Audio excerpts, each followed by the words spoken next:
I should take advantage of the silence to examine them.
Sometimes I love a brunette, sometimes I love a blonde. That's what the song says.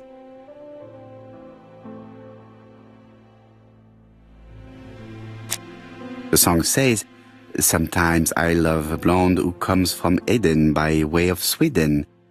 But I am not sure that this blonde is an angel.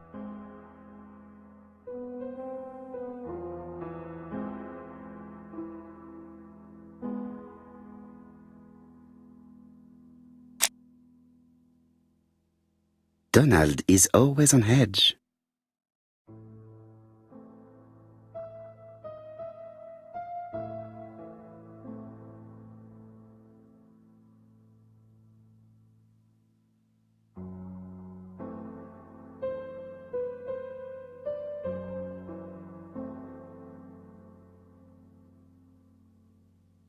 Leave me alone.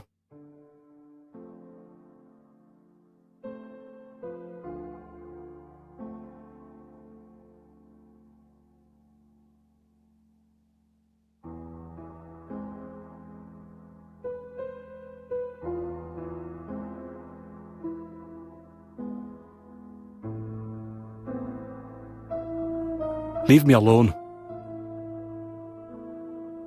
Donald Fraser is very nervous at the moment, even if he is trying hard to control himself.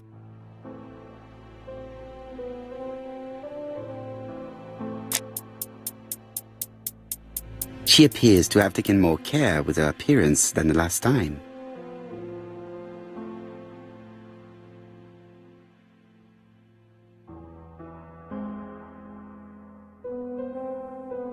She's looking at Mr. Fraser out of the corner of her eye. Did she make herself beautiful for him?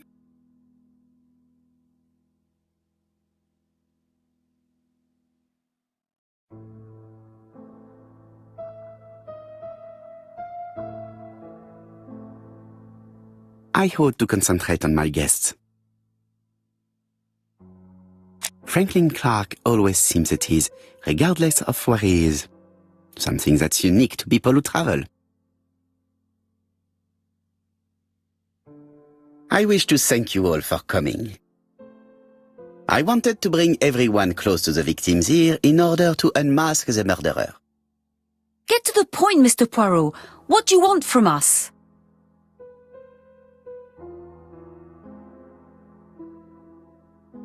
You are an intelligent woman, Mademoiselle Barnard, and I'm sure that you have already understood my intentions.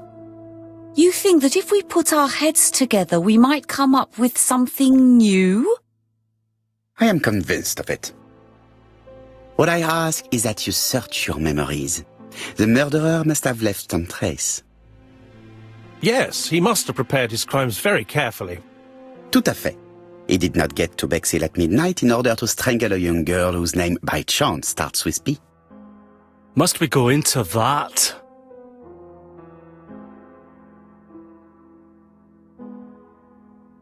Mr. Fraser, please get a grip on yourself. Well, I want to help you, but I don't remember anything else. Nothing I haven't already said. And you, Mademoiselle Barnard? Did your sister say she was seeing another man? She never would have told me.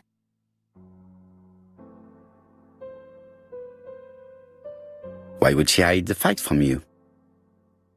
Betty knew I didn't approve of her behaviour. Her flirting was spoiling any chance she might have had.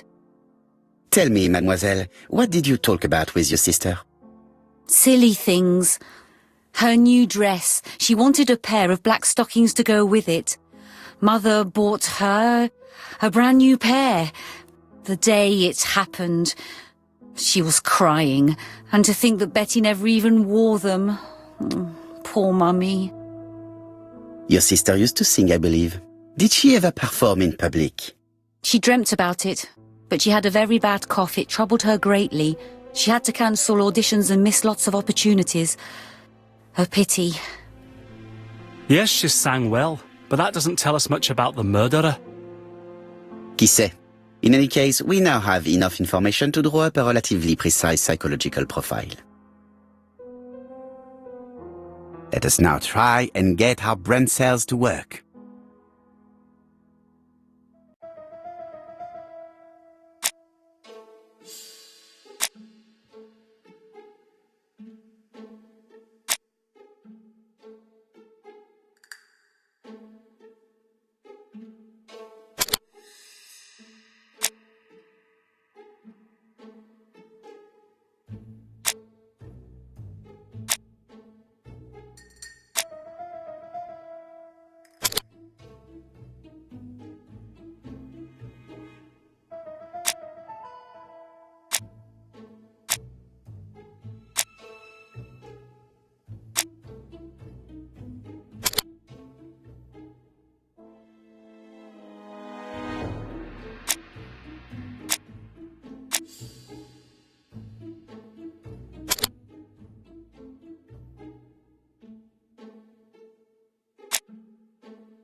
So, ladies and gentlemen, we can now surmise without too much risk of error that our adversary is calculative, sure of himself, a seducer, of outstanding intelligence, that he has plenty of self-control, and that he likes railways. It's a good start. Other meetings may be necessary. I hope that you will be able to come back again. Well, it's just that...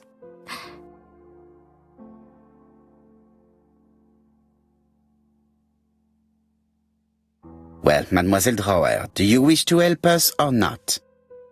Oh, Mr. Poirot, don't be so harsh. It's normal that people helping with this inquiry should be reimbursed. Starting with you, Miss Drower. Please allow me to pay for your train tickets. Oh, sir, I cannot accept. But you must. Mademoiselle, I may not be rich, but my brother left a fortune which will be mine. Mr. Clark, that's very generous of you. Well, someone has to foot the bill. Mr. Poirot, would it be possible for you to come back to Devon? Lady Clark has expressed a wish to see you. We'll adjust her medicine so she'll not be too drowsy.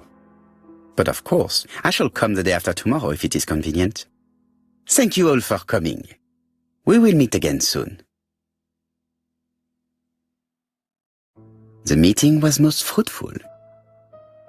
Really? Hastings, I believe now we have everything we need to find a common point between the victims. Now it is time for us to use our grey matter. Let us now try and get our brain cells to work.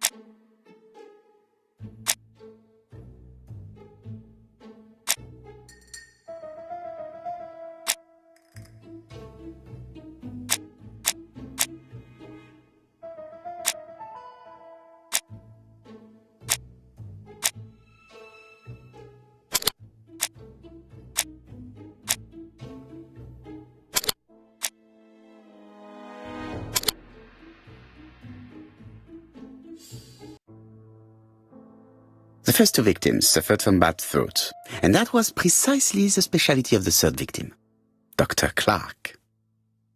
We have a lead. It would pay to take a closer look at the medical records of Dr. Clark's patients. We'll do so during our next visit to Churston. I will do it myself, mon ami. You must remain in London just in case ABC sends us another letter. Very well, as you wish.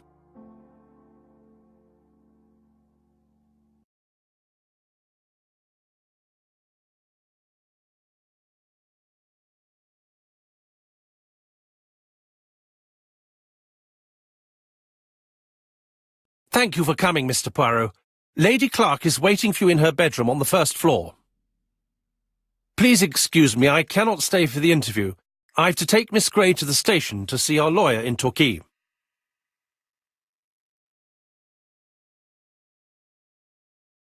Are you going on holiday, mademoiselle?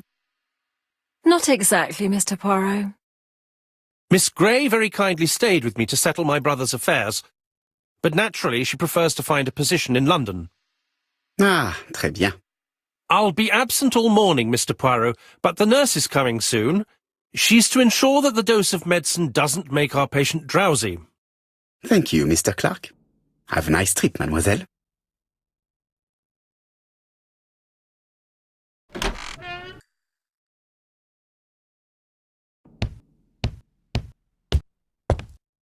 It is not the right time. It is not the right...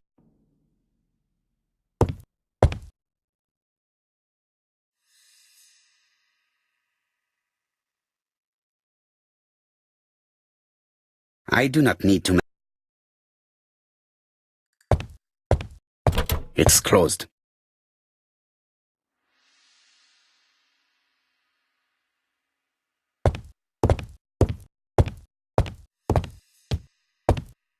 It would be rude to make Lady Clark wait any longer. It would be rude.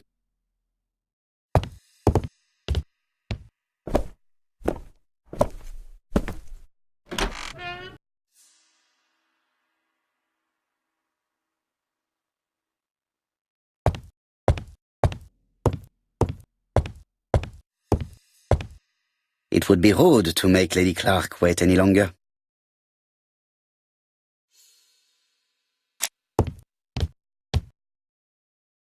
This poor woman is very ill.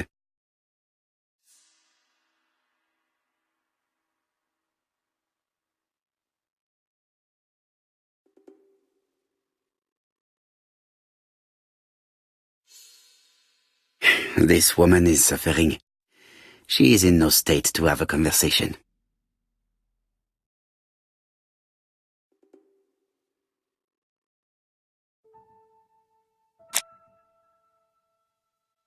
This woman is suffering. She is in no state to have a conversation.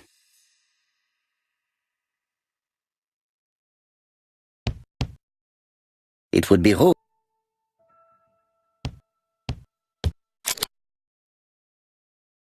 Mr. Poirot? My respects, madame. Thank you for coming. Thank you. Have you seen the nurse? She should have been here by now. Oh, I'm sorry. The telephone in the hall is ringing.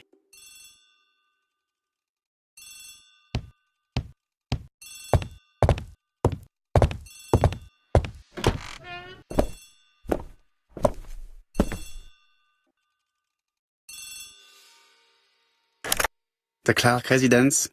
Detective Erküll Pуаро speaking. How do you do, Mr. Poirot? I'm Lady Clark's nurse. I wanted to let you know that I won't be able to come for her injection today. Might Miss Gray be able to do it? She has just left, but I will take care of it. Thank you. That's very kind of you. You'll find the skeleton key to open the medicine cabinet hidden in the lion trophy. You can count on me. Au revoir, mademoiselle. Oh, thank you kindly. Goodbye, Mr. Poirot.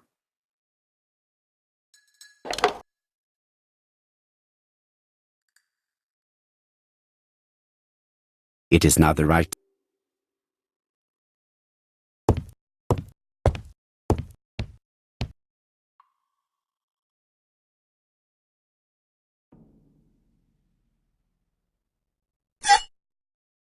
Here is the skeleton key.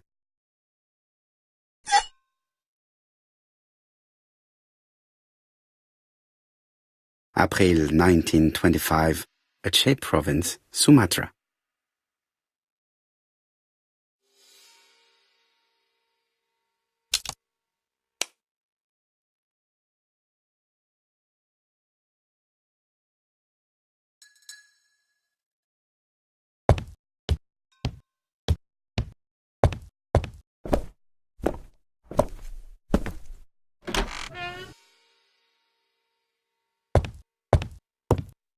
Lady Clark is in pain.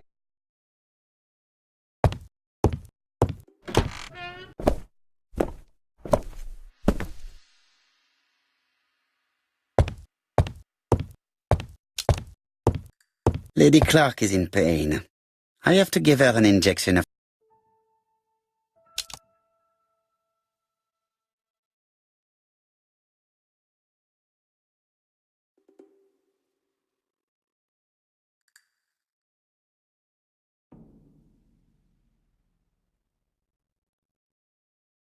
Lady Clark is in pain.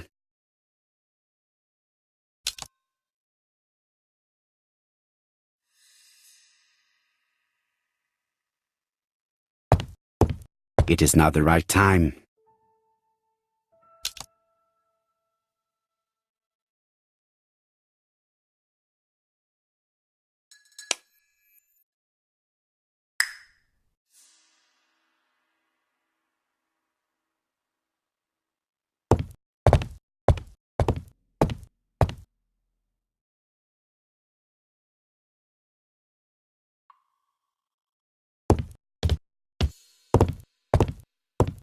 Lady Clark is in...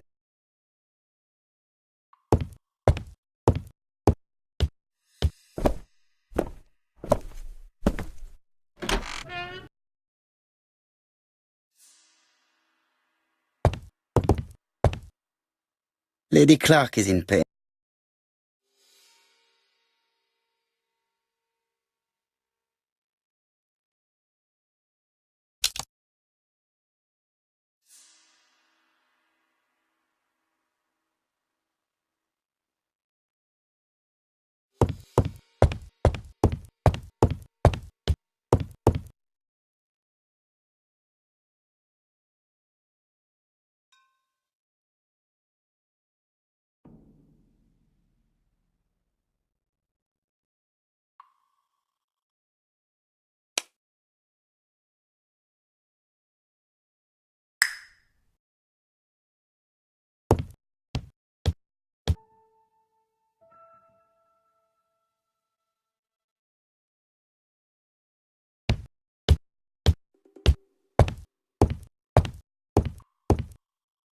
Lady Clark is in pain.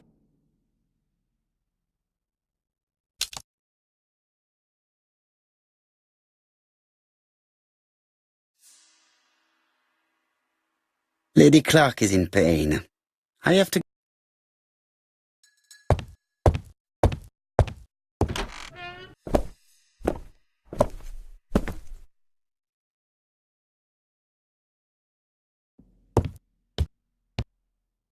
Lady Clark. I am not going to leave Comside now.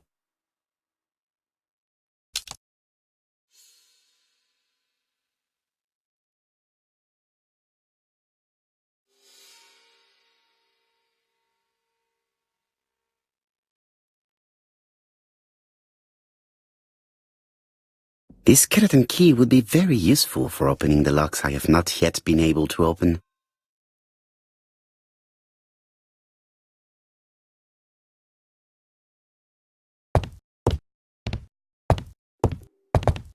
Lady Clark is in pain.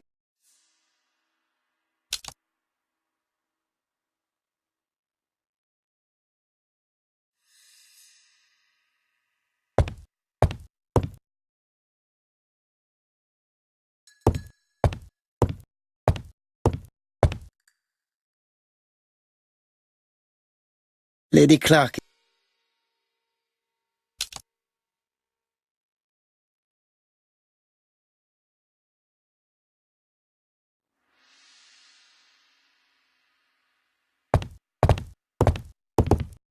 Lady Clark is... Lady Clark...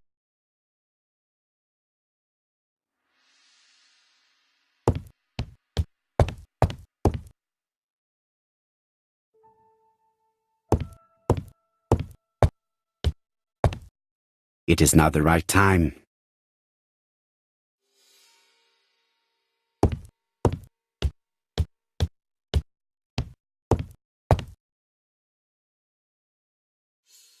I am not going.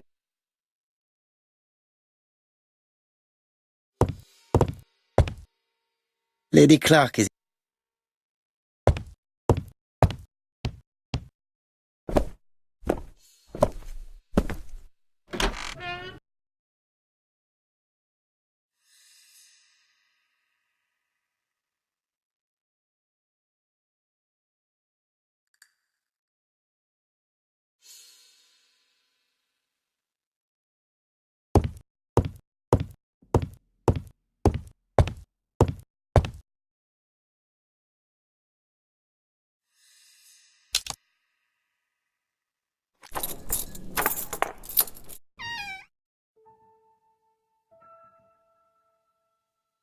Ah, Mr. Poirot. Ah, I feel better now. Thank you for your help.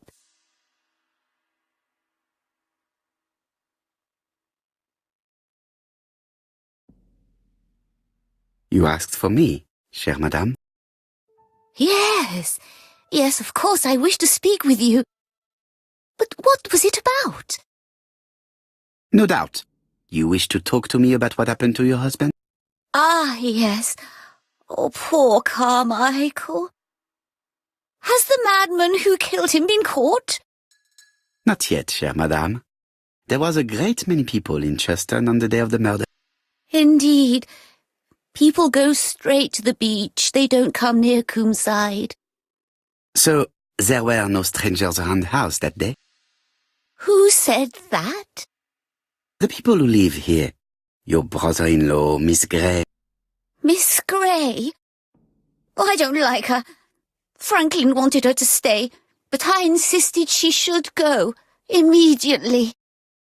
You are entitled to do so, naturally. I'm pleased that you approve. The others have been taken in by her. But at least you can see through that self-pity act. See what she's up to. Oh.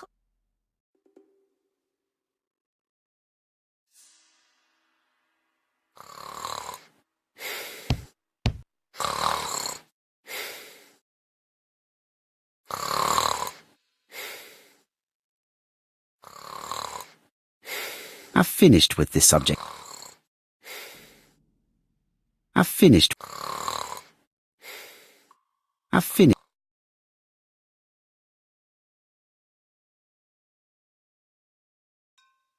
This subject will probably be useful to me.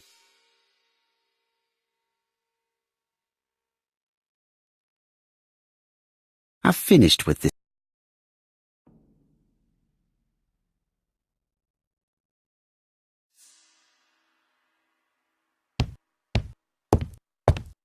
This subject will probably be useful to me.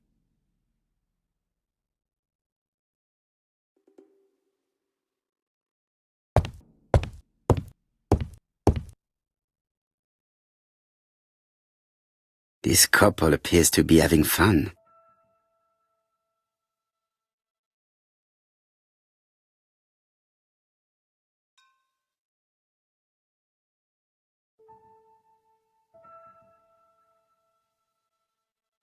Lady Clark and Sir Carmichael were very happy, but they did not have any children.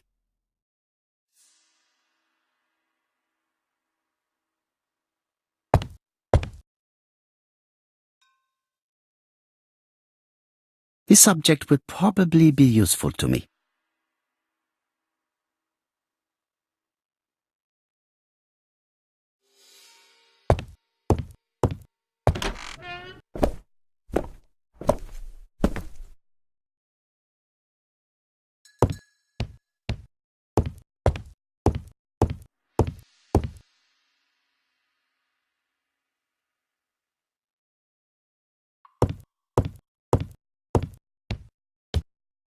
It is not the right time.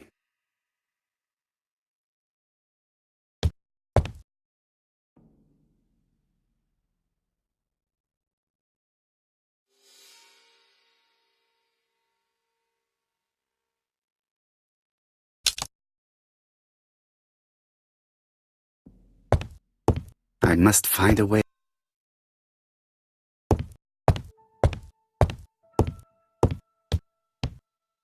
I must find a way to wake her up gently. I must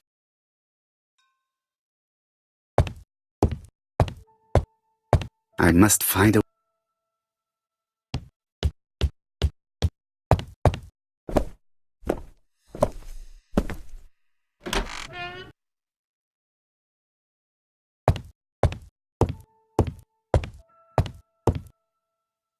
She is sleeping. I must find a way.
I've finished with.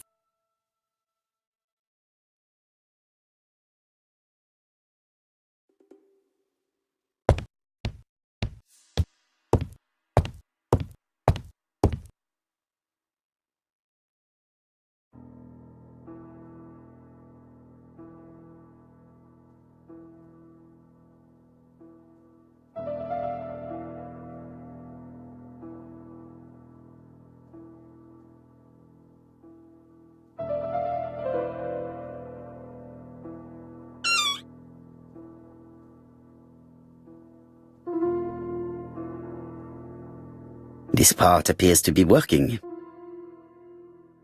The mechanism appears to be broken. This spring appears to be broken.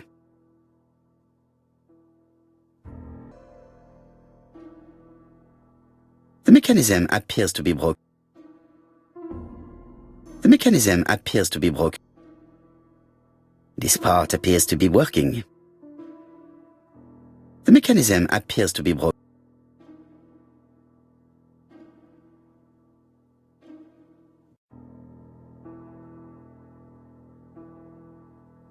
The mechanism appears to be broken.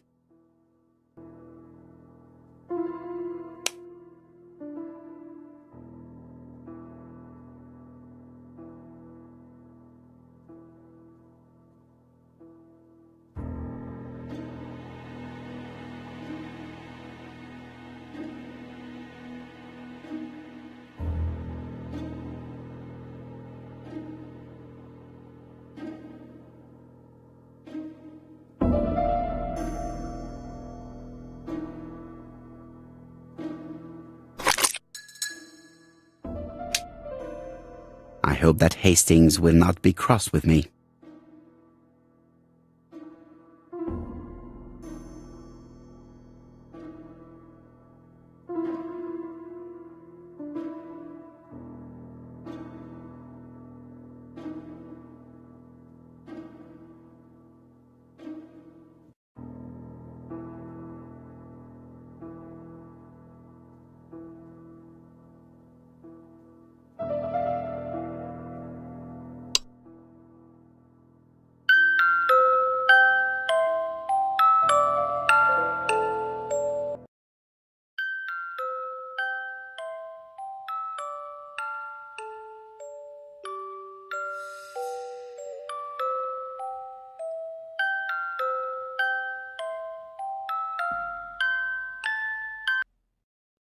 What were we talking about?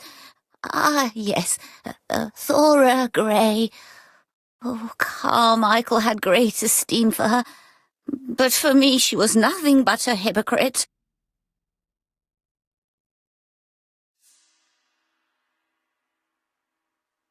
You're probably right, madame. You have seen through her. I'm so pleased that I've convinced you.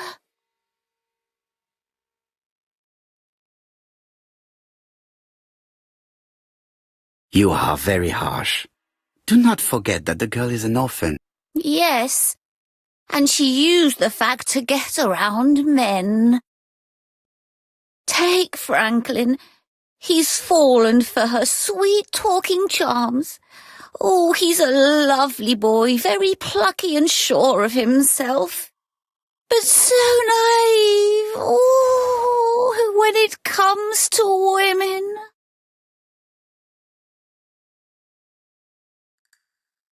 Miss Grey did look after you very well, though. Outwardly. But she's hiding something. I think she tried to poison me. Miss Grey? A poisoner? But everybody appears to like her. It proves she knows what she's doing. She's manipulative and she's a liar. A liar?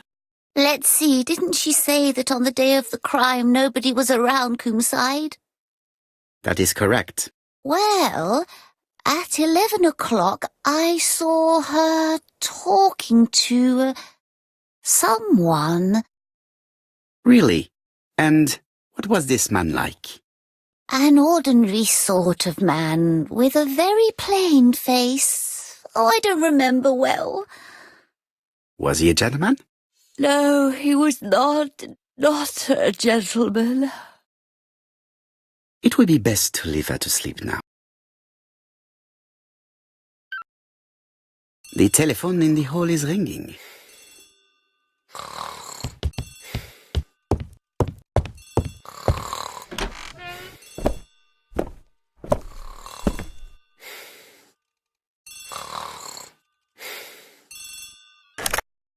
Hello? Poirot, is that you? Hastings here. Thank you for calling. Have you received a new letter from the murderer? No, thank goodness. How are things in Churston? I questioned Lady Clark, but I will not leave until I have examined everything of interest to me here. Fortunately, Franklin is absent, and I have a skeleton key.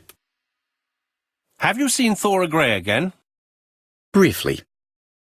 But rest assured, I intend to summon her to London soon. She's a fascinating girl. But secretive. I would like to ask her a few questions. Poirot, she wouldn't hurt a fly. Each to his own, my friend. Yours are pretty orphans, mine old ladies that have the maladies. Poirot, are you mocking me? No ill intended, rest assured. À bientôt, mon ami.